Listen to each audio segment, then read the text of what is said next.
Me today. Oh my goodness, I did not put on I had so much to do today. So I got to pick one and run. I forgot. Perimenopause. Let this work, Jesus. Okay. That's the background we got today, ladies and gentlemen. I was remiss to have a bunch of emails to reply to. And so there we are. Okay, so what I'm going to do is move on out the way today so we can see that this is going to be the brain-based activities that we talk about when we talk about what we're talking about today. Good morning, Lola. So I'm going to go ahead and count us down. I'm going to do a 3, 2, 1. We're going to go ahead and inhale and exhale, clear our minds. I definitely needed to this morning. And then we're going to go ahead and start talking about the memory library, which is the hippocampus. So on my count, 3, 2, 1. Good morning, Regina. We will take inhale and exhale 3 deep cleansing breaths. 3, 2, 1.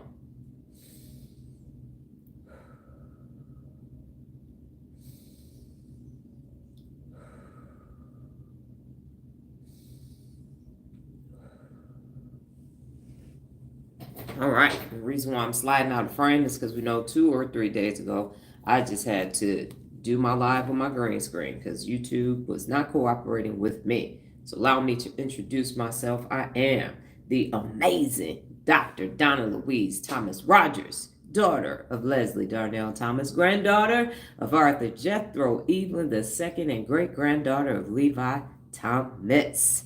Today we are talking about the memory library, aka the hippocampus. Ensure that you have water with you, as this is a morning mental workout and your brain can get thirsty by simply listening and taking notes.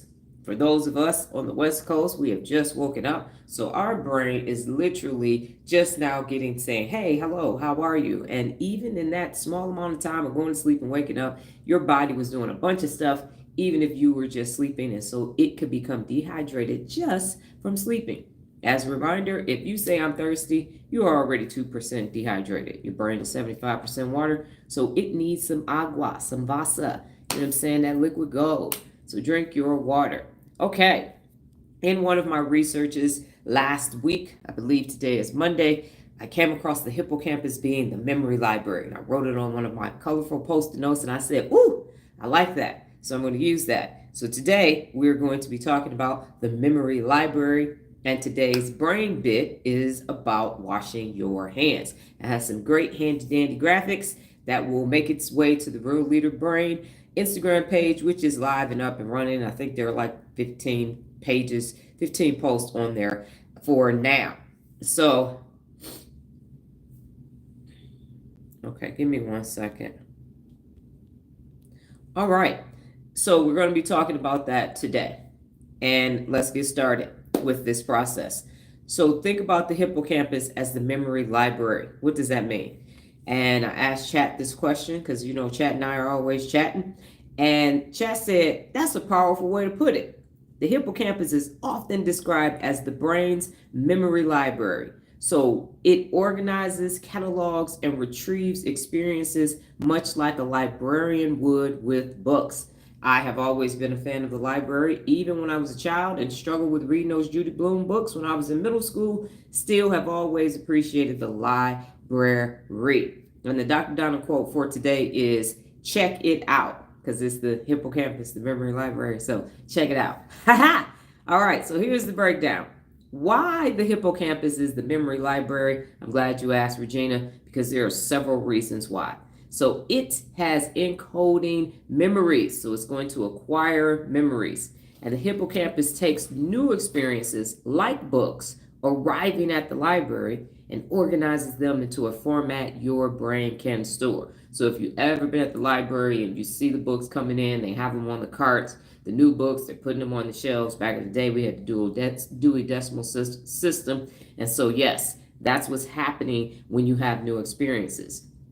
And so without it, new information would struggle to be properly filed. If you did not have your hippocampus bringing in this new information, especially if you're on lives, you're in challenges or Real Leader resources, you are constantly taking in new information. And if you did not have your hippocampus, it would not know where to take all of this neuropability and neuroscience and real leader information. It would just be like, I got nothing. Next, it's consolidating. So it's categorizing and shelving the information. So its short-term memories are transferred into long-term memories. Like placing books in the correct section of the library, the hippocampus tags the memories with context, time, place, and emotion, and it puts it on the shelf that it belongs on. Isn't that cool? Next is retrieval. So now you are checking out a book. How does that process work? When you recall a memory, the hippocampus acts like the librarian, finding the right book and handing it back to your conscious mind. So if you need to recall a skill, I didn't cook for 7 years after I got divorced because my ex-husband decided that the dinners that I was making for him every night and Nola was for him and his mistress and Nola. So after I got divorced, I went on a 7-year hiatus. So I ain't cooking shit. But nobody, we eating out or I'm gonna fix something to eat. But I ain't pulling out this roaster or none of this stuff. Anyway, I finally pulled out everything after 7 years, and Nola didn't know that I could cook. So I had to go back to the hippocampus and say, hey, I'm about to make lasagna. Go ahead and give me my recipe. Where's all my pots and my colanders and things like that? So it will give you the information that you need when you need it. I needed to go check out all my cookbooks so I could pull out Dr. Donna's recipes. And then finally, number 4, spatial and contextual memory. That is your library's map. And so if you ever go into a library, they tell you customer service over here, reference desk over here. Back in the day, we used to have to use microfiche. So that was usually in some dark basement somewhere, you scrolling and doing all of that. But any library, you go find the customer service desk, and then they will give you the map of the library. So the hippocampus is that map. It also builds your mental map, helping you remember locations, directions, and context of events. And so this is why damage to the hippocampus often leads to disorientation or difficulty remembering where things are. That's how important your hippocampus is to everything that you do. So here's a simple metaphor. Books equal memories, and library is your brain. So the librarian equal the hippocampus means you decide where each book goes, and it helps you find it later. So you get to have whatever catalog system that you want, that you deem necessary in order for you to be able to recall what it is that you need. So I'm going to ask you a question right now because I'm going to switch to the activities that you can use to strengthen your hippocampus so that you can make it stronger. Did you ever think of your hippocampus as a memory library? That's my question to you this morning.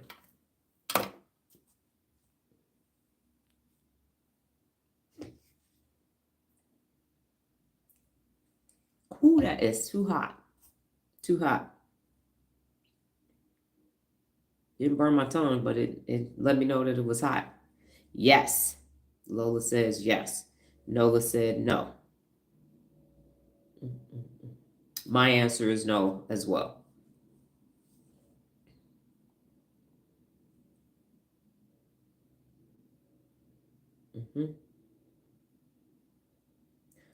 Okay, Kevin said no. Good morning, Mr. Hook.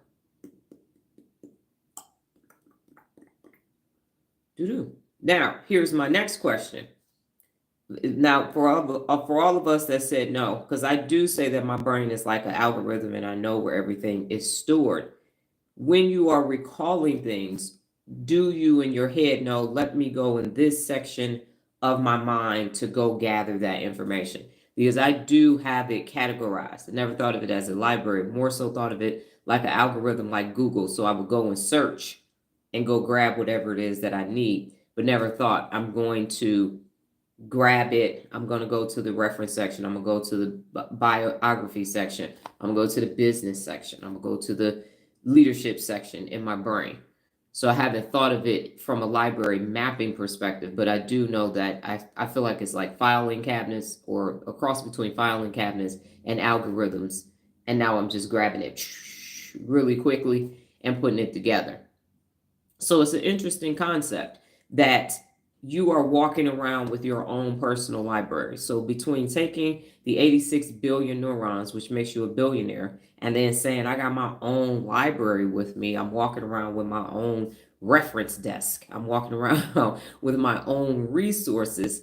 Now you can actually think of it and say, well, what new books do I need to bring into my library? So, for example, I'm creating the neuro section in my mental library. Now I'm gathering books, gathering informations, reference tools, all kind of things. And if you go, our Sahara library is our biggest library. It's very nice. And they have a children's section, and then they have a teen section, and they have conference rooms and set cubbies that you can go sit on the side and look out the window. It's a very nice library.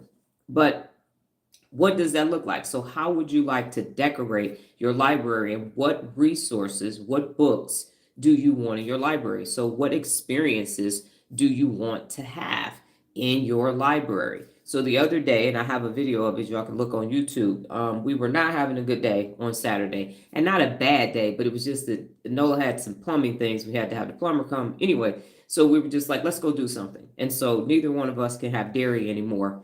As a result, we had a client, the chiropractor client with the robot chair that Nola had to fix.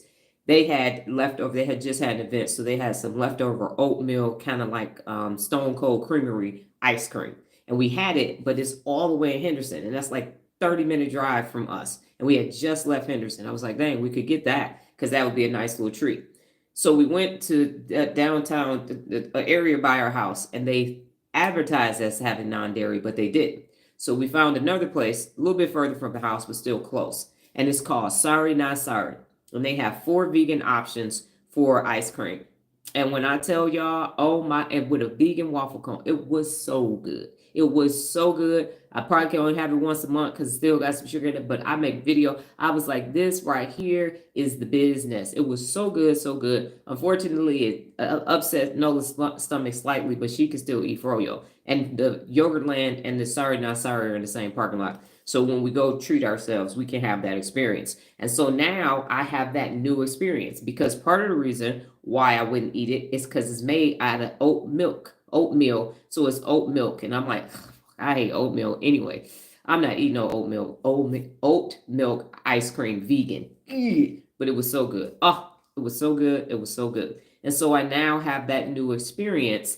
And now I can enter oat milk into my diet because it doesn't taste like oatmeal. But in my head, no. But I have this new experience. So now I'm opening up a non-dairy vegan section in my library to try these new types of desserts or things that's made with this new ingredient.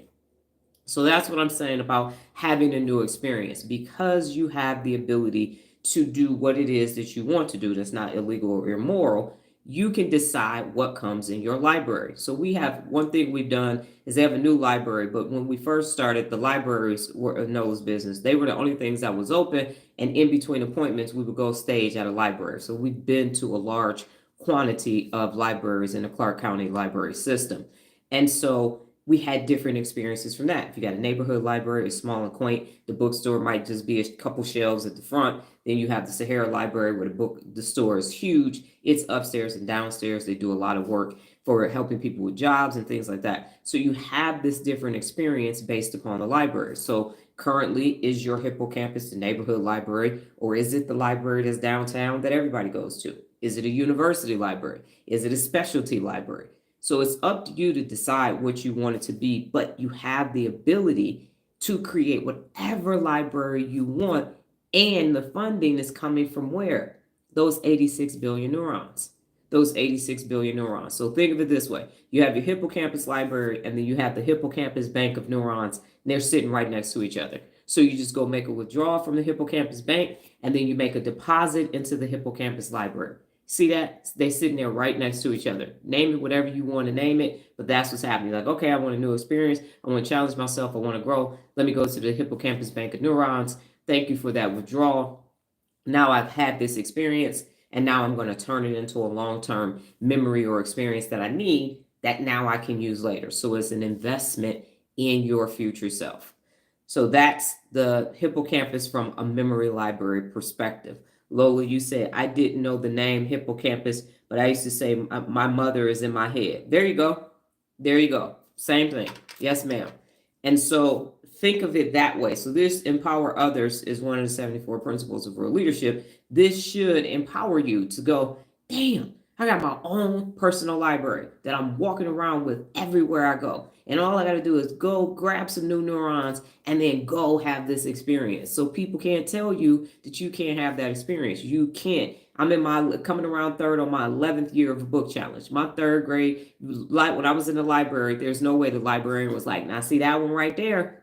Oh, she gonna be a genius. No, she was not doing that at all. She was correcting me and hitting me with that damn ruler, telling me I was saying the words wrong. So I just remembered that. Okay, see, thank you, Hippocampus. Pulled it up.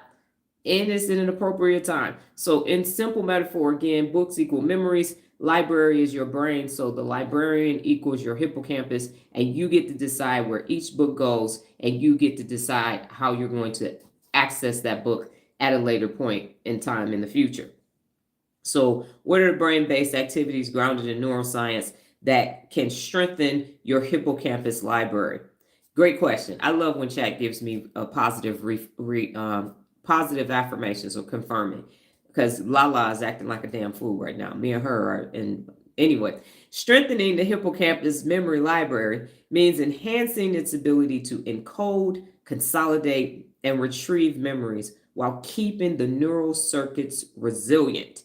So, grounded in neuroscience, here are some brain based activities that help grow and protect the library. And I like that statement, protect your library. Protect your library at all costs. I know when natural disasters happen, people are grabbing all these sentimental things and everything else. Protect your library. That's why the amygdala cannot hijack your prefrontal cortex, because now you can't protect the hippocampus. Oh, wrong shirt. But the hippocampus is located in the limbic system with the amygdalas. That's why you got to protect it, because they in the same doggone brain region. So yeah, protect it at all costs. So number one, physical exercise.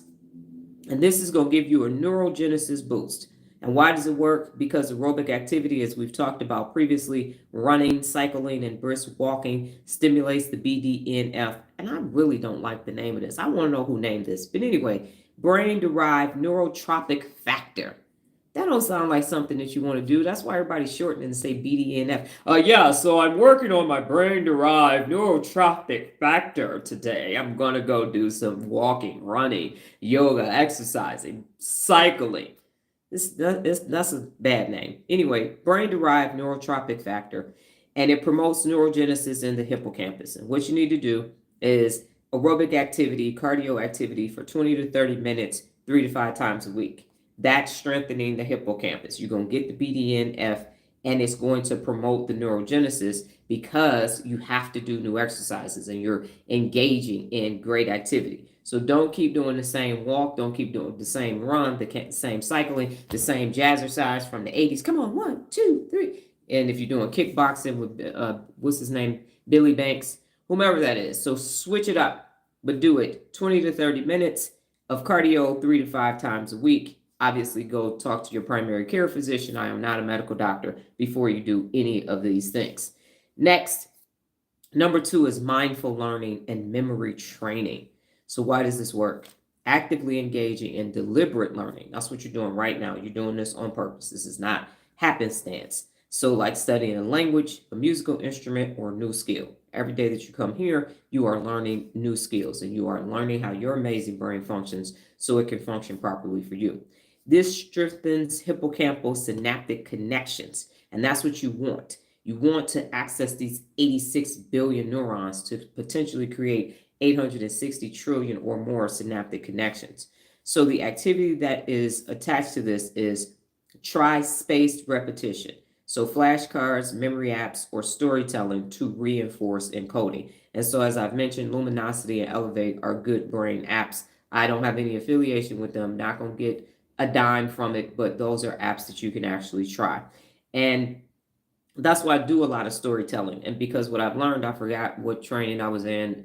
I got 5 different communication certifications. So somewhere along the way, and it might even be coming from Toastmasters, somewhere along the way, storytelling became this thing that I do. Probably because I was a stand-up comic too, and so you need to be able to follow along with me. But when you're remembering something that I've said, the story about it is attaching it to that as well. And so I am strengthening my hippocampus by telling it to you and telling the story. So when it's time for me to recall it, I recall the story. Now I have the book. I'm telling, basically, Dr. Donna's reading a book to you all right now. And now you get to pick the parts that resonate with you, put that in your long-term memory. And now when you need to access that information, you pull it out. That's the book that you're pulling out, and you're saying, oh, okay, got it.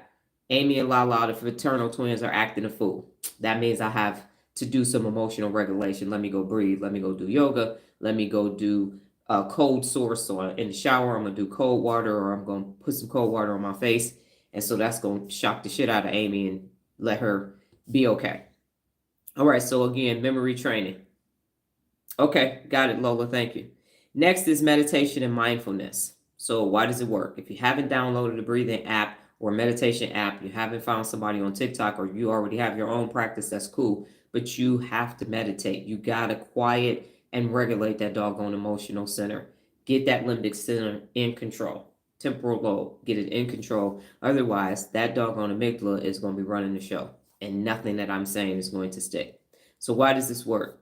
Regular mindfulness reduces stress and it lowers cortisol. Cortisol is that stress hormone. Comes on up into the prefrontal cortex, causes brain fog. You can't think straight. You can't do anything that matters. No decision making, no logic, no reasoning, or whatever. That's why you want to have mindfulness. And it will otherwise damage hippocampal neurons. It also improves gray matter density in the hippocampus. So you are damaging your hippocampal neurons when you have cortisol in the brain. And what you do is 10 to 15 minutes of mindfulness, breathing, or guided meditation. Now, you're going to have to start. 10 to 15 minutes might sound like a lot for some people. For others, it's like, yeah, that ain't nothing. I'm going to take for hours. Start small. Start 2 minutes. Start 5 minutes, and then work your way up. The goal is to regulate the limbic system, and so it is calm, cool, and collective, and nothing is impacting the hippocampus' ability to give you new neurons when you need them. Number 6 is sleep optimization. I am a sleeptologist. It's not a real thing. I made it up. But I can tell you how to get the best naps and the best night's rest, exactly what you need to do to sleep like a toddler who's just been bathed and fed. So why does this work? During sleep, the hippocampus replays daily experiences, consolidating them into long-term storage in the cortex. So what happens is, if you think about it, when the library is closed, there's someone who goes around all the books that are on the table. They put them all back where they belong, and they clear everything out. And now the library is closed, and the library can process and get ready for the next day. So that's the same thing. It's going to say, okay, wow, this book needs to go over here. This needs to go over here. So you're cleaning up your library and preparing it for the next day. So how you do this is you prioritize the amount of sleep that you need. Chad is saying 7 to 9 hours, but it really depends on your own sleep cycle. Some people can function off of 4 hours and be high functioning, and some people need 10 hours. So whatever your sleep time regimen is at optimal sleep performance, that's what you need. And what it does is you need to get to REM 4, rapid eye movement 4. When you're in REM 4, you're already in a deep sleep state. You can dream and everything else. So your objective is to hit REM 4 inside of your sleep cycle. But if you're like, I tossed and turned all night, I just couldn't get no rest. If that happens, number one, you got to get up and do a brain dump, because something is happening. So either you have the left amygdala that's ruminating and talking shit like my Lala is, or you have all these other things that are taking place that you didn't resolve for the day. So I recommend doing a brain dump, write it out. Just don't try to fix it, solve it, or whatever. You're just getting it out your head. Just dump it. And now you're like, okay, now let me go to sleep. All right. Good morning, Jessica. Getting the kids ready. Yes, ma'am. Okay, next is spatial navigation training. So why does this work? Excuse me. The hippocampus houses place cells, and that builds cognitive maps. So navigating new environments or using spatial memory strengthens hippocampal circuits. So an activity that you can do is walk new routes, explore new neighborhoods, or practice with navigation-based games. Fortunately for us, Nola's business takes us all over North Las Vegas, Green Valley, Henderson, touching all those areas. And so every day we are going to a new location. and she has a whole spatial map of the city. It's quite interesting that we were at an appointment. We needed to go to the bathroom to go to the next appointment, and we needed something to eat, but it was a short window. And I said, "Oh, there's a Smith's here, so we use the bathroom, grab something." And she said, "Oh yeah, that's Smith's. There's a Dollar Tree on the corner, and then there's a Popeyes in the parking lot with it, and all of that." We come out the neighborhood, go right, and boom, bada bing, she was correct. All of those things were sitting on the corner. But that was the first time we had ever been in that Smith's. So that spatial navigation is also giving you the ability to understand where things are, and the map is inside of your head. And that goes back to that study that I mentioned with the London taxi cab drivers who had very large hippocampuses, because this was before you had GPS. They knew this mapping of the city like nobody's business. All right, number 6 is stress regulation. Why it works. Chronic stress elevates cortisol. I'm going to say that again. Chronic stress elevates cortisol, and this shrinks the hippocampal dendrites and weakens memory consolidation. So I'm going to go a little neuroscientific on y'all for a second. But what happens is you have that presynaptic connection that we talked about, that postsynaptic connection, and the dendrites are coming together. They have receptors, and whenever you have a synaptic connection, it releases neurotransmitters, and now you get to have that connectivity, and that starts the neural pathway. And then the more you do it, the more you strengthen it. But you need the dendrites. So if you are stressed, that means you don't get any dendrites, which means you can't have a postsynaptic connection because they can't receive the neurotransmitter. So you don't get to have new synaptic connections, and you don't get to consolidate those memories because that's not connecting. So again, chronic stress elevates cortisol, and it shrinks the hippocampal dendrites. So no memory consolidation, none. It's not going to happen if you are stressed. Again, prefrontal cortex, brain fog, can't make any decisions. You can't even process what's happening. Therefore, can't get to the hippocampus, and you're not going to have any memories. So what you have to do from an activity, or can do, is stress buffering habits like writing, brain dumping, yoga, and walks in nature. Nature walks. You're going to be one with the universe. And that creates hippocampal health. So you need a healthy hippocampus in order to be able to have strong memories and be able to recall it, be able to get some new neurons so you can have more challenges, and you can keep adding books to your library. Okay, number 7, diet and neural nutrition. Diet and neural nutrition. Now, y'all know I like neural nutrition. I'm like, ooh, that's a cool word. Okay. Anyway, why it works, and this is for you, Lola. Remember when they told you to eat berries, but not why. Omega-3 fatty acids, flavonoids like dark chocolate and berries, and cumin enhance hippocampal plasticity. So you want to include fatty fish, blueberries, turmeric, and green tea in your diet. Now, don't go ham on this and be like, listen, I'm over here increasing my hippocampus circus. That's what no. You got to do all the other stuff too.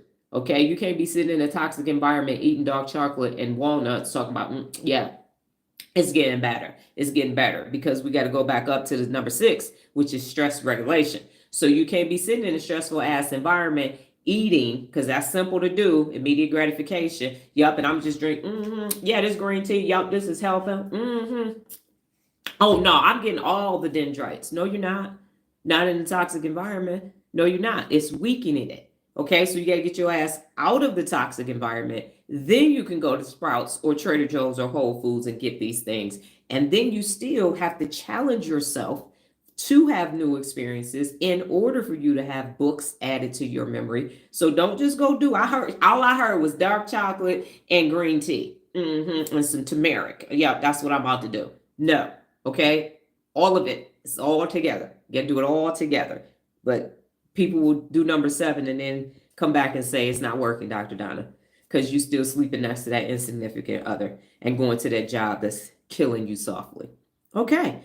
Social connections, number 8, why it works. Social engagement stimulates multiple brain circuits, increasing hippocampal resilience and reducing cognitive decline. That's the other reason why you want to keep increasing your hippocampus and having new memories, new books added, because after the age of 35, that working memory starts to decline. And by the time you're 65, you're sitting in the old folks' home doing Sudoku and puzzles, trying to get it back again. You're going to get your mojo back. I'm going to get my hippocampus memory back. No, you're not. Okay? So all of this is to strengthen your mind. I saw some videos with an older lady saying she's like 67. And so she was saying talking to us in our 50s, she says she's 16, 17 years ahead of us, to do physical exercise, bone density, and all this other things. What I am amazed at is no one is saying in your 50s, listen, you 15 years, 17, 20 years into this raggedy ass working memory deteriorating, so you need to do something about that. So you're going to have strong muscles with a weak brain. So neurological strengthening needs to be a part of your healthy diet. Remember, I just said healthy hippocampus. So with these social connections, your objective is to have deep conversations, group learning, which is what we're doing now, or activities that challenge the memory and empathy. So you want to have things. If you ever have a family event again with a good family, a healthy family, you can have people say, 1985, what was you doing? And now you're like, damn, 1985. 2012, what was you doing in 2000, June or July 2012? What was happening? How old were you? What clothes did you have? Go find a picture of you from the early 2000 decades. Now, this is rewarded. You're going to pull the picture out. And now at the family event, you can tell everybody, because what we did at the family reunion that I planned, it was called the year you were born, the decade you were born. So everybody at the formal dinner had to dress like the decade that they were born in. And so we had people from the 40s, the 50s, the 60s, 70s, 80s, 90s, all the way to the 2000s. And so now you got people that was born in the 80s, they had big hair, and people with the 40s had the gloves on. So it was a great experience. And that was allowing people to know, oh, you're young, you're old. People in the 90s had their hip hop stuff on. So it was interesting. I had a printed outfit on because I like black and white from the 70s, because we wore a lot of prints in the 70s. So the point is, that was a good social interaction, and people had to remember. Some people had to go research, what was the clothes, what did they have on, what part of that do I want to look like. So it worked out. My mother's husband literally processed his hair for the event. Yeah, that was interesting. So deep conversations, group learning, team activities, and they challenge the memory and the empathy. So when you are having these social interactions, and we talked about this in Maslow's hierarchy of needs, level 3, social interactions are important when they are productive social interactions. So don't just be going to shit because you're bored and you seek an immediate gratification, because you're not going to walk away with no new neurons. Going to a concert and having that experience, going to watch just some regular comedy, yes, you're going ha ha hoo hoo kiki, but that's it. You're not going to walk away with anything. So for me, like I said, how I ended up on this book challenge was I saw the Equalizer, the 100 books that people should read, is how I ended up doing this. So I had a social interaction, went to the movies by myself, thought about it, was like, And now, 11 years later, I am still reading. Now, I know other people might have had a different takeaway from the movie, but that was my takeaway from the movie. So anything that I do, I'm going to take something away from it because it took my time. So in exchange for that, I'm going to need a new book that I'm adding to my hippocampal library.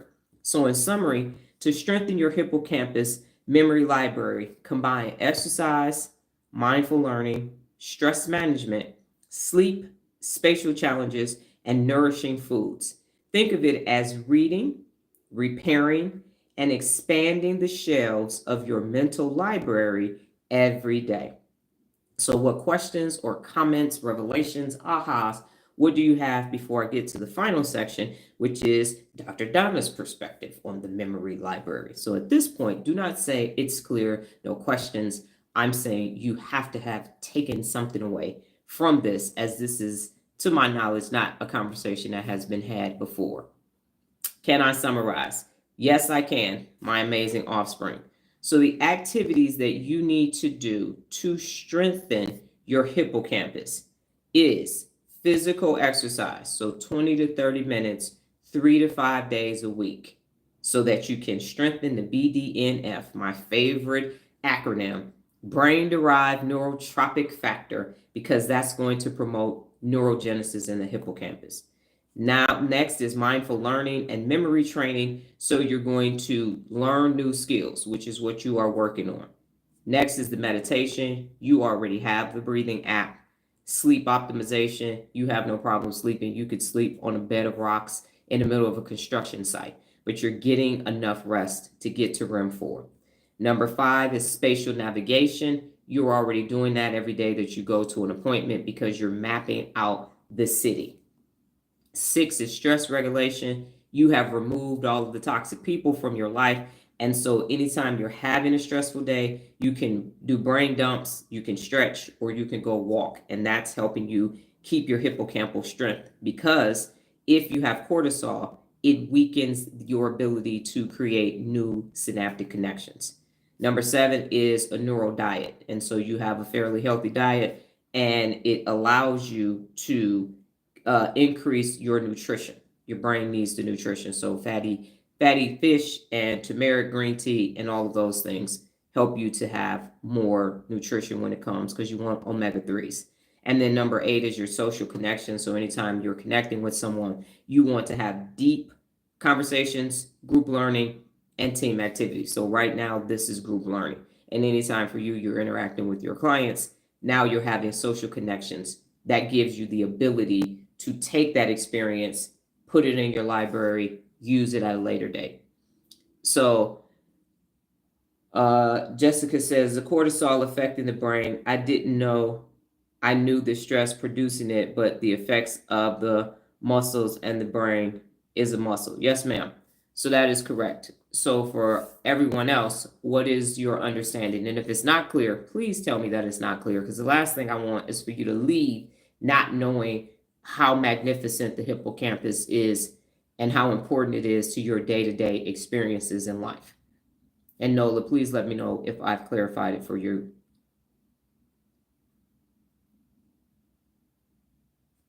This should be cooler by now.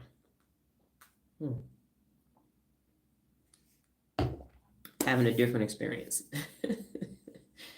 It's whoa, that was hot.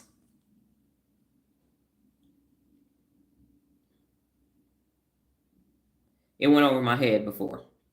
Thank you for that, letting me know that. And again, I do my best to try to bring this down to a level that's palatable, but still causes you to have to stretch in your learning.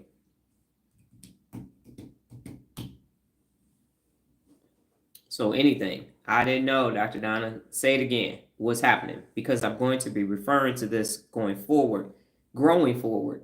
So it is important that you get it today. And now that everybody is back, I'm going to be doing the neural construction zones again. Yeah.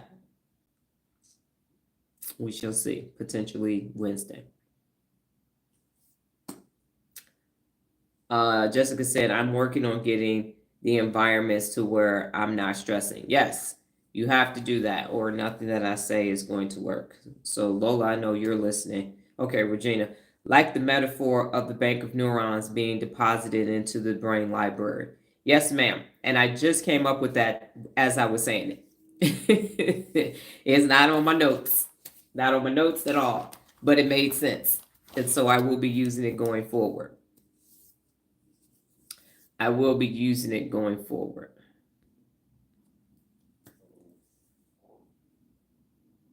All right. Also didn't know about the cortisol's negative impact on the hippocampus. I know, right? And Regina, you know what the dendrites are. So it stops you from creating the dendrites, which breaks the synaptic connection. It ain't going to happen. It's interfering, because if you think about it this way, and now I'm going nerd intellectual on you. If you think about it, the whole purpose of the synaptic connections is to release a neurotransmitter. And so cortisol is a neurotransmitter. So if you're trying to get some dopamine, or you're trying to get some serotonin, and your brain is crowded, you just releasing the cortisol. So that synaptic connection ain't gonna connect, because it's like, I don't want that. Stop. And it just because the transmitter shows up doesn't mean that the dendrite has to accept it in the receptors. So just because it's like, hey baby, how you doing? You want to connect? And then the dendrite can say, nah, get away from me. And then it will stop. So now you're decreasing your ability to make new synaptic connections because of the stress.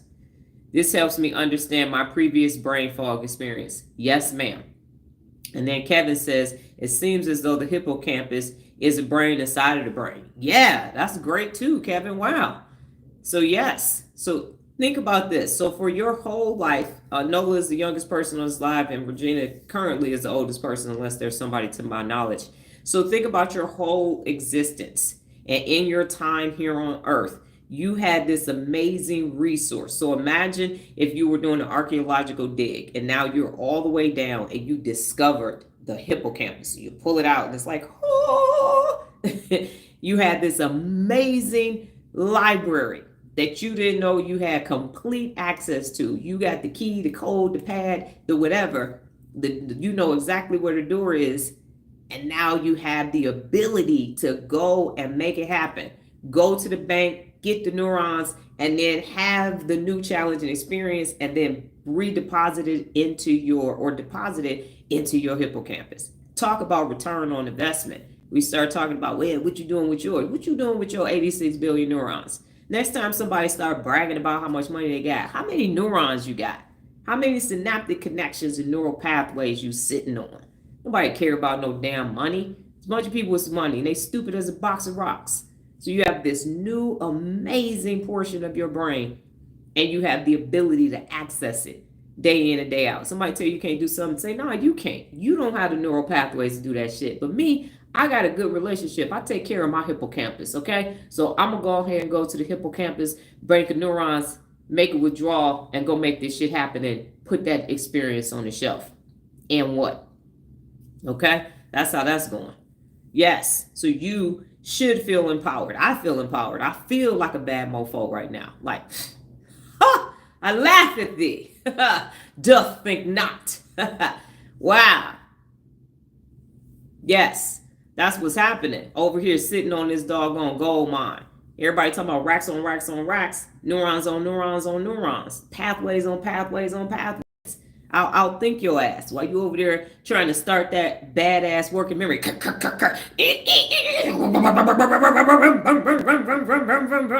I'm off. Gone in 60 seconds and your shit ain't even warmed up. All right. Anyway, that's... I digress. Okay, put my brain cap back on. So I asked Chat yesterday, what is Dr. Donna Thomas-Rodgers' perspective on the memory library / hippocampus? And part of the reason why I'm doing this, as I mentioned, is because I need to know what's out there already. Can Chat actually extrapolate pre-existing information that I have? And if Chat should return to say, you ain't got shit out there, it doesn't know that it's me. But if it says, no, Dr. Donna Thomas-Rodgers doesn't have anything on real leadership or neuroscience, so that lets me know that I need to go and create that. So here's what Dr. Donna Thomas-Rodgers' perspective is on the hippocampus as the memory library. It aligns with her real leadership philosophy. So when neuroscience is directly connected to leadership, accountability, and personal growth, that's what it is aligning with. She often frames brain regions not just as biological structures, but as tools for real leadership in action. I'm going to say that again. I'm not just framing the brain regions as this is biological. This is temporal lobe, and this is the parietal lobe, occipital lobe. But I am saying that they are tools for real leadership in action. And I have said that. Go ahead and use all of these as resources and tools. So Dr. Donna Thomas-Rodgers' real leader perspective on the hippocampus as the memory library. It is the library of leadership choices. Don't you just love that term? Oh my God, the library of leadership choices.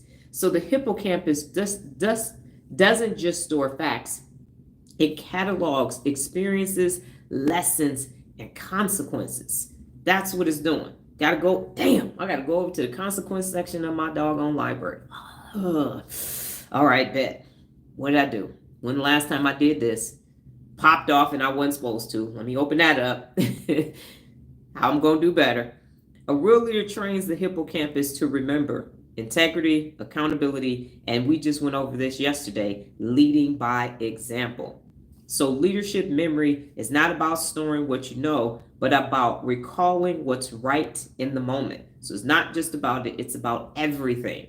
All of it, the good, the bad, the happy, the sad. So next is the context and emotional wisdom. I like that too, emotional wisdom. So memories in the hippocampus are encoded with context and emotion. Dr. Donna emphasizes that real leaders use this to recall how actions impacted others, not just what happened.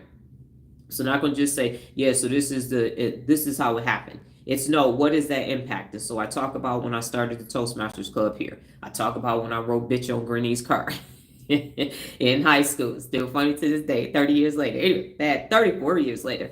But what happened and the impact that it had on others. And this strengthens empathy, relational intelligence, and the ability to connect decisions with the long-term impact. So play that movie out. And if the movie already played out, have recall and say, did that work? Was that a good strategy? Gee, that was good. Don't write bitch on nobody's car with soap no more, but do start leadership opportunities for other people.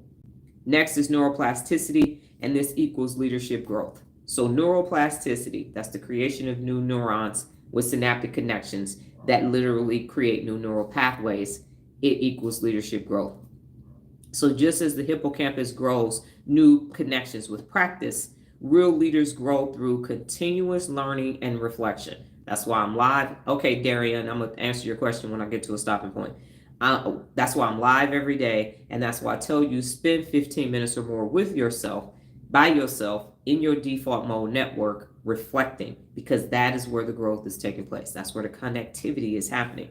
So Dr. Donna views the hippocampus as proof that leaders can rewire themselves no matter their past. Wow, that's about to make me cry. You can rewire yourself. Don't give a fuck about what happened before you came here and found out about real leadership. That shit don't matter. That's in the consequence section of your hippocampus, but you can make a bunch of other new sections. You have the ability to rewire yourself because it's happening in the hippocampus. So every challenge is a new book in the library, and it expands wisdom and adaptability. It expands wisdom and adaptability. So wherever you started and entered into this process, just think back and now see where you are and see how many new synaptic connections and neural pathways that you have created because of real leadership. Because Dr. Donna views the hippocampus as proof that you can rewire yourself. And the last one is protecting the library. And I mentioned this earlier. Protect your library. Stress and negativity shrinks the hippocampus. Stress and negativity shrinks the hippocampus. So Dr. Donna teaches that real leaders guard their library through mindfulness, gratitude, and personal accountability. You're going to guard your library through mindfulness, gratitude, and personal accountability. By protecting your memory health, leaders ensure that they can access the full wisdom of the past when making present decisions. So here's my core viewpoint. The hippocampus is not just a memory system. It is the leadership library of integrity, accountability, and growth.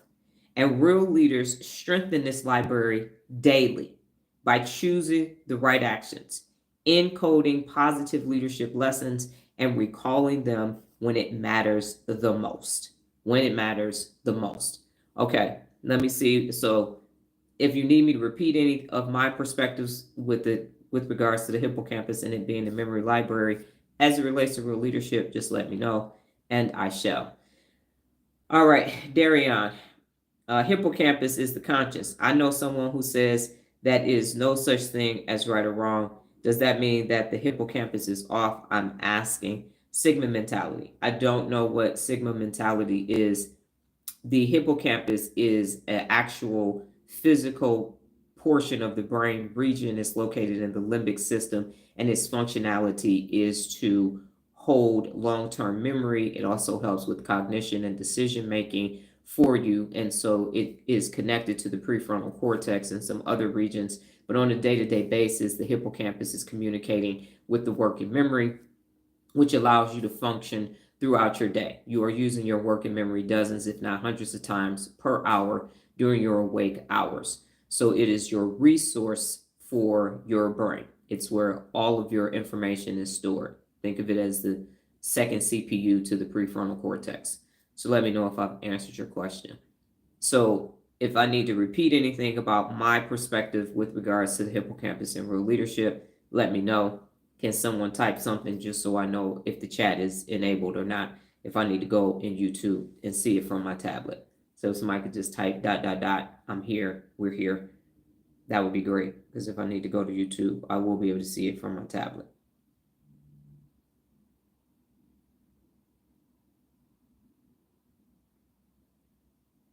Okay, let me go to YouTube because it's not showing anything. Okay, Nola, got it. Thank you. I see it.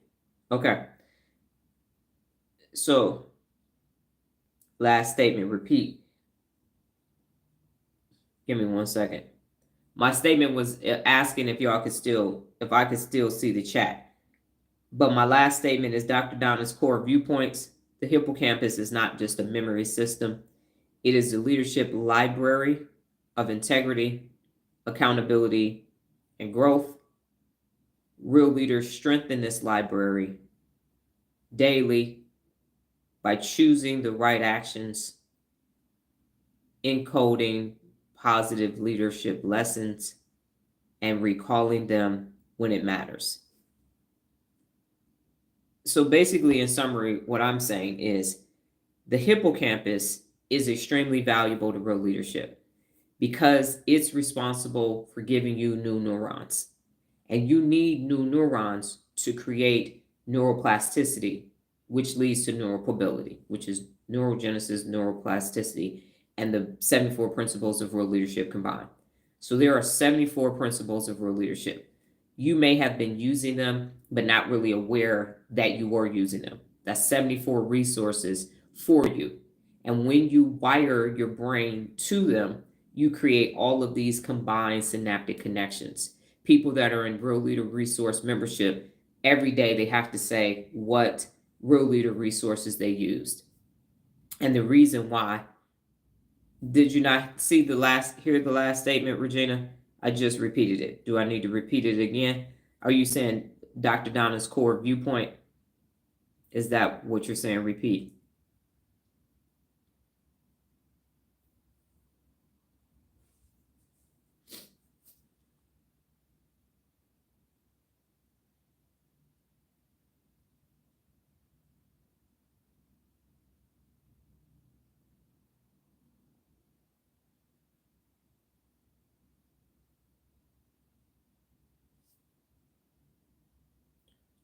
Regina, are you asking me to repeat my summation for my core viewpoint? Is that the last statement that you're referring to? Because you said last statement, repeat, and then repeat last statement. So did you get it when I repeated it?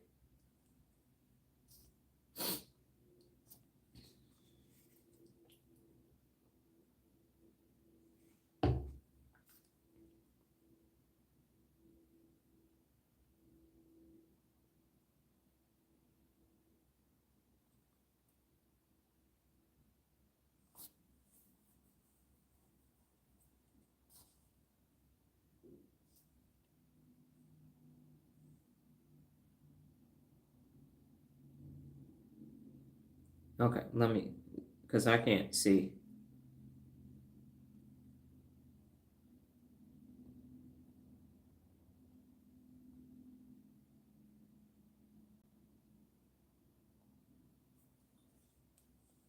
Okay, Regina, let me look.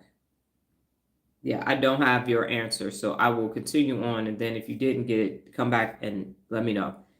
So in summary, you got it. Okay, thank you.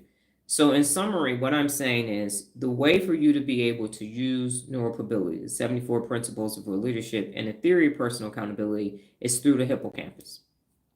That's how you get the new neurons that you need. Okay, got it. It showed up later then. Got it. You need new neurons to do what I'm saying do. You need new neurons to be able to operate at 100% every single day and be personally accountable. Because we didn't get taught personal accountability in elementary school. We didn't get taught personal accountability by our parents. We got taught accountability. And that's only going to get you to 70% at your best on a day-to-day basis. But in order to be a bad mofo, you need to be at 100%. So you need new neurons. And those new neurons come from the hippocampus. They come from challenging yourself. If you don't challenge yourself, you don't get new neurons. The hippocampus bank of neurons can be like, no, I'm not giving you no neurons for that, as I have mentioned previously. So the reason why the memory library is so important and you have to protect it is because that's where your gold is. And your gold, your platinum gold, your resource, your diamonds, whatever you value, is in the hippocampus because that's the neurons. That's how you create the synaptic connections to use the 74 principles of real leadership every day. That's how you access your 86 billion neurons that are there for you. So that's why this memory library is so important. That's why the hippocampus is so important, because that's where real leadership resides. It's the initiation, the fire in the wire. If you don't have new neurons firing and wiring, you're not going to hold yourself personally accountable and others. You're not going to help others. You're not going to listen. You're not going to get organized and stay organized. You're not going to become technically competent. You're not going to say failure is not an option for me. Quitters never win. Be honest. None of that. Lead by example. Provide coaching. Be coachable. None of that is actually going to take place because you don't have the foundation, which is new neurons. So you're going to be using some old dusty ass, crusty ass neurons that don't work, that are wired to some unaccountable shit that's not at best. So that's the whole point and purpose of understanding the value of your hippocampus, because that's where the magic happens. You need new neurons to challenge yourself to become your best.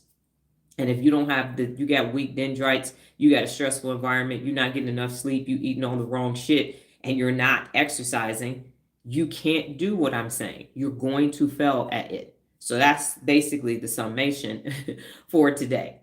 Okay, Regina said, there's a delay in my response showing it to you in the chat. Yes.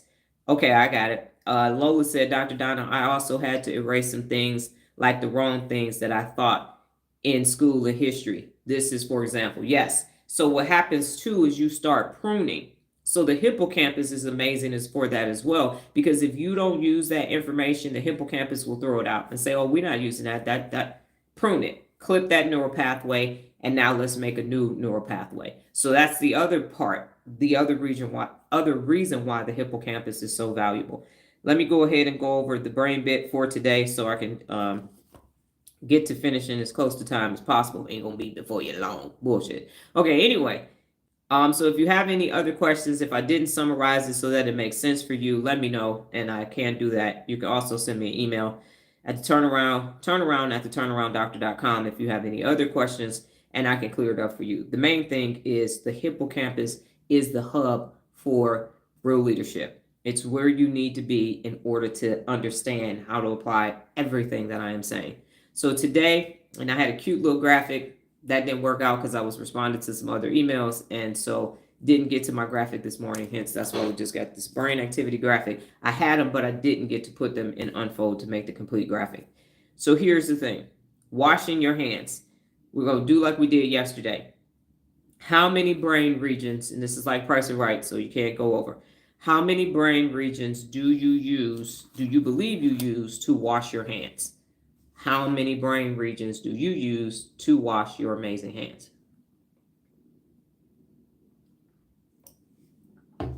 Just throw that out there. Lola says 7.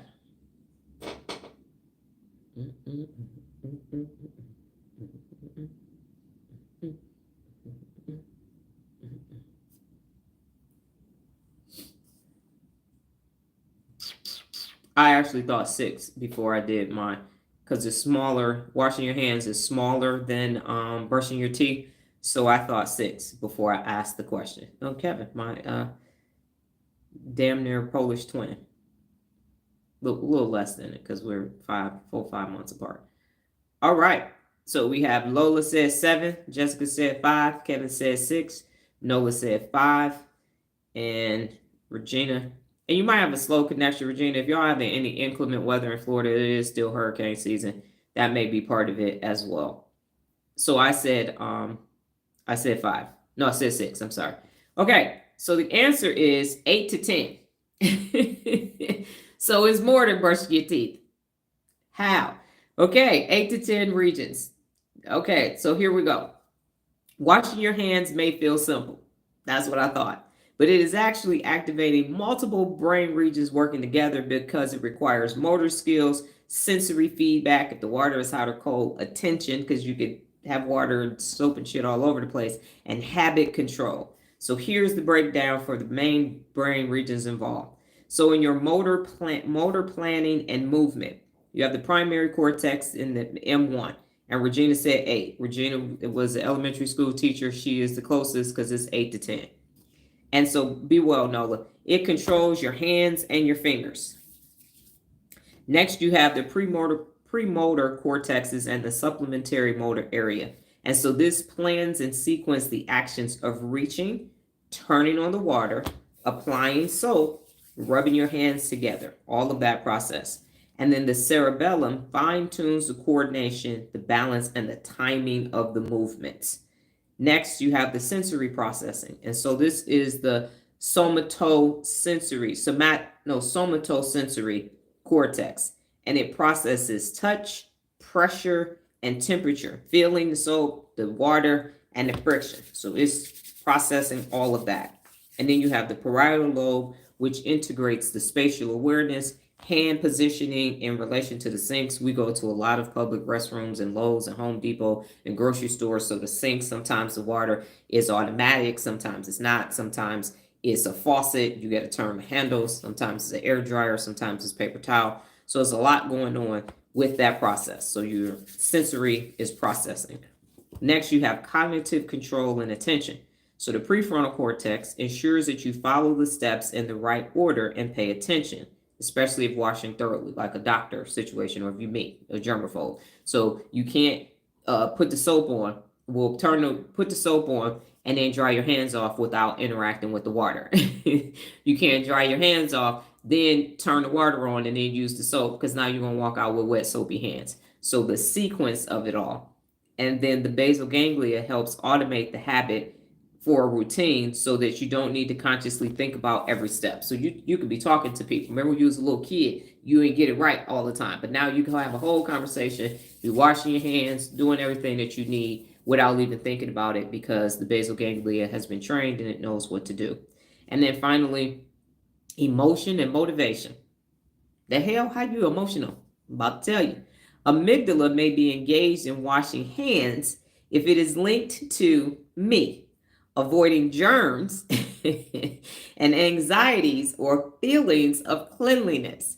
We had an appointment one time for an organization, and I threw everything, the broom, the everything away. And I promise you, I probably scrubbed for 17 days after that appointment. It's like, I'm throwing these clothes away. This wig got to go. I'm not wearing none of this shit. Put some plastic over the seats. So they talking about me, germaphobe extraordinaire. And so is the amygdala and the insula, and it processes body awareness, and it can be linked to the feelings of disgust and satisfaction when your hands are clean. So, we get to some appointments, and I'm literally Lysol for breathing. I will be using hand sanitizer like nobody's business. I'm just like, I just got to take a shower. As soon as we get home, I'll be in there scrubbing. So they talking about me when they're talking about that emotion and motivation to wash my hands. So in total, at least 8 to 10 brain regions are recruited, but because hand washing is both memory, sensory, habit, and cognitive task, it engages an entire network across the frontal, parietal, and subcortical systems. So who knew that this simple act of washing your hands is engaging 8 to 10 brain regions? I think that is amazing. And as I've said, the brain is super amazing. So when people start to tell you to do this one task, they're not aware of how many synaptic connections something as simple as washing your hand. Who is thinking about the order of washing your hands once we've been taught to do it? Who is thinking about if you're standing wrong, you can get water and soap and shit all on you, all on the ceiling, the sink, the mirror, and everywhere else. You're not really paying attention to that task unless you have some neurological event and you can't do it. So the whole purpose of this brain bit transition into these day-to-day tasks is to show you how magnificent your brain actually is and how much of it is being used for routine tasks, and then these tasks that are elevated beyond something as simple as yesterday brushing your teeth or today in washing your hands. So the two questions that I have for you today before we go are, what did you learn today, and what did you learn about yourself? And then we can go ahead and go about our magnificent Mondays. What did you learn today?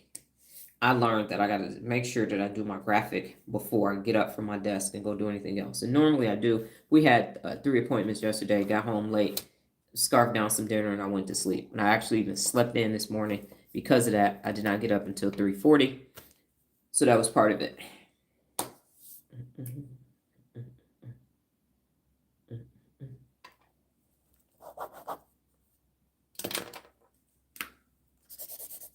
So what did you learn today? And what did you learn about your amazing self?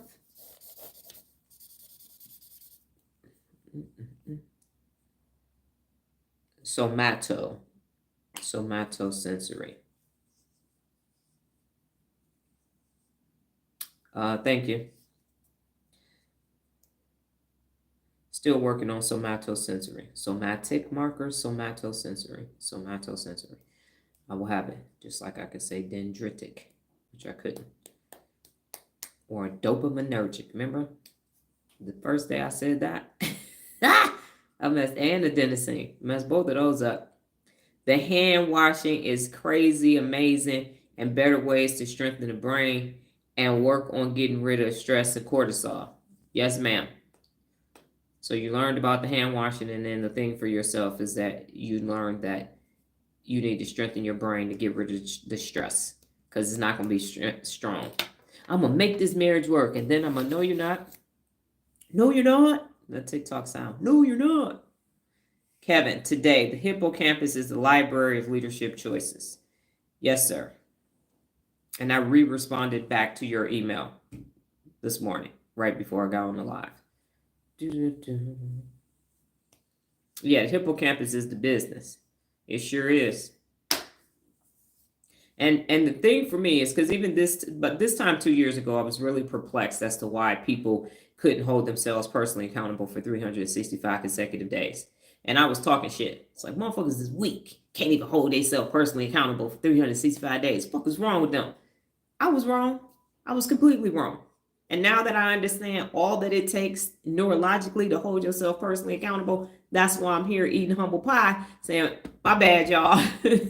you just start out on Instagram subscriptions. You gotta understand what personal accountability is. Then you gotta work your way up. You can't. And Nola is coming around third on her third 365-day challenge, self-care challenge. But it ain't easy. So yeah, that's what I learned. Every day that I learn about the brain, I'm like, yeah, this people are going to just be able to do this just because you said do it. One going to work. Okay, Lola said, I learned to spell the word hippocampus. I learned that you can add and subtract from it when you want to. And by exercising, meditating, resting, and breathing. And by doing this, you can help control your thinking. Yes, ma'am. You can. And that's the beauty of the brain. If you don't want to have that neural pathway anymore, you prune it. I don't want to have a dysfunctional saboteur relationship with Lala. I want her to be my ally, but I'm also training her to do bigger and better and badder and bolder things. She's not just gonna be notifying me. You had a good day yesterday. That ain't enough. I don't need no good girlfriend. I don't need no cuckoo kiki. No, you are going to tell me things that I need for my brain and for improvement. So I'm training her to do something more than just sit there and look cute and be annoying or be affirming. That ain't enough. Regina said, I learned that this is important to protect my hippocampus in order to access new neurons. Yes, ma'am. And Lola said, I also learned that stress stops you from thinking. It does. It actually does. You are not going to be able to think. Anytime you've been stressed and you made a decision, you later came back to regret that decision because you cut it off. You cut off access to the inhibition, control, and executive function in the prefrontal cortex. And so you made what I call a DAD, a dumbass decision. And now you're regretting it because you didn't have access. Remember, the right amygdala is going to jump, pop off, say and do whatever, and then sit back and have the prefrontal cortex come and clean up the mess that they created. And then Jessica said, it took me a while to get prepared to fully commit. Yes, ma'am. And now I understand it. And that's the other thing about me is if I'm an educator. And so if you're not getting something, that's on me. Now, if you learned it and you ain't using it, now that's on you. So I've spent these 12 years totally understanding human beings and what does it take to get the best out of yourself. Not me pulling the best out of you. That's not going to help because I dropped dead and I didn't took your best with me. So how do you empower others to become their best independent of you? And that's been this 12-year pursuit. Okay, Lola, thank you for that. Nola said, I learned I need to be more consistent with my breathing app. Yes, ma'am, you do. Because of the 3 A's, you have to regulate your emotional centers. Okay. Kevin said, myself, I'm scared to know how many regions of the brain is being used in what. We already went. We went. I tell you now what regions of the brains are being used on Wired Wednesday. I know it's cognitive overload. I understand it, but think of it this way: every time y'all interact with me, guess what you're getting? New neurons every time. So it's like, man, I'm about to go get me some new neurons. What you about to do? Get some new neurons from Dr. Donna. This is what I'm about to do. Sure am. Regina said, I learned for myself in the summary the importance of emotional wisdom based on the hippocampus, personal accountability, and the 74 principles. Yes, ma'am. And then Nola said, I learned about myself. I need to work out more consistently. Yes. So I know working out is so you can be buffed or thin or look physically fit, but that BDNF is really feeding the hippocampus. And that's how you get new neurons. And that's how you create new synaptic connections. And then they go off wiring and firing throughout the rest of the brain. And you just have this whole brain. Remember, I've said it, Chad has said it about me, and Chad has said it, a whole brain experience. You have an entire brain with 4 primary lobes and 2 subsidiary or sub lobes, and then all of those other regions that's involved in it. So you have the ability to be a bad mofo. You actually have it with you, walking around with you everywhere you go. You take your brain with you everywhere you go. So there is not a person alive that can tell you you can't, except for you. You are the only person who can stop you from being 100% your best day in and day out. That's it. Nobody else. I am a living testimony of how many times, a living witness, how many times people have tried to stop me. Okay, you might think that that's a blockage, but I'll go that way. And I will see you later. Funny story, and then I'm going to go. I had a colleague that I met when I first got here. We went to Cass Tech together. He was a class of 89. I was class of 91. And so we were at an event and we met up, and he was working with UNLV. I was doing my own thing. And at that point, him and his friend were doing a lot better than me at that time. And so then he left UNLV, went and did some other work. And before I left the Urban Chamber, I think it was 2017, they have an annual dinner. And this year they decided to do a luncheon. I think it was at the, I don't know, Mirage or something, Sands Corp somewhere. Because I've been to so many of the hotels. I see the conference room in my head, but I can't remember. So what happened was I hadn't seen this person. I'm not going to say his name, but I hadn't seen him since that time. So it might have been a 2-year gap. And so when I saw him, he said, hey, Dr. Donna, how you doing? I said, hey, how you doing? Whatever. And he said, oh, I didn't know you was going to be here today. I said, yeah, I'm here. So people, because it's an Urban Chamber event, people are coming up to me, talking to me, Dr. Donna, this is, da, da, da, da. So the next thing you know, we get in the room. And I'm sitting at the table I'm sitting at, which is close with a bunch of big wigs. And he goes up on the stage. He is the entertainment, part of the band for the event. And so what I'm saying is I had a whole bunch more synaptic and neuron connections in those 600 and 730 days than he did. And so his working memory was atrophying and my working memory was excelling. And so he had the shock of his life when he saw me sitting at that table, and now he's up with the band, boom, boom, boom, boom, boom, boom, boom. And there's nothing wrong with that. But what I'm saying is he was here, I was there. And then in those 2 years, synaptically, I kept going and growing, and he stopped and he gave up and then went to go, in theory, pursue his dream. But how big is the dream if you're the lunch performer at the Urban Chamber's annual luncheon? So my point in saying that whole entire story is this. Your hippocampus is yours. You can choose to use those 86 billion neurons and connect them however you see fit, or you can make a bunch of excuses. Jim Rohn says you'll find a way or you'll find an excuse.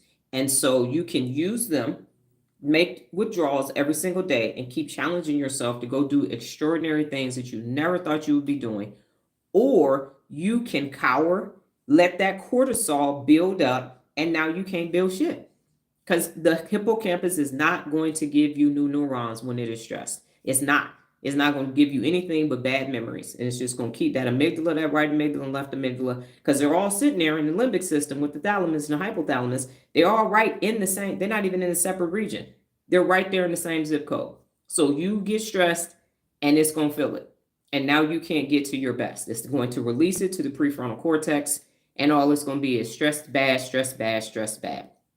So don't have that moment where you were here and now you're deteriorating and someone else used all of their neurons and they've passed you. You are the only person that can stop you from being extraordinary. You and only you. And I'm telling you how to get it done. Do what I said do today to strengthen that memory library, and you're going to be a bad mofo too before you check out of here. All right. Does anybody have anything else before I go? Hopefully that story made sense. As an example, not for me to say nah, nah, nah, nah. That's not it. It's keep growing and keep growing. Keep producing new neurons, new neural pathways. And if there's nothing else, I, God willing, higher power in the universe, will be back tomorrow. Same time, same place, safe space, a different brain t-shirt. Go and make some withdrawals from the Hippocampus bank of neurons and go and make some new deposits into your memory library. You all have a brain-tastic day. Take care.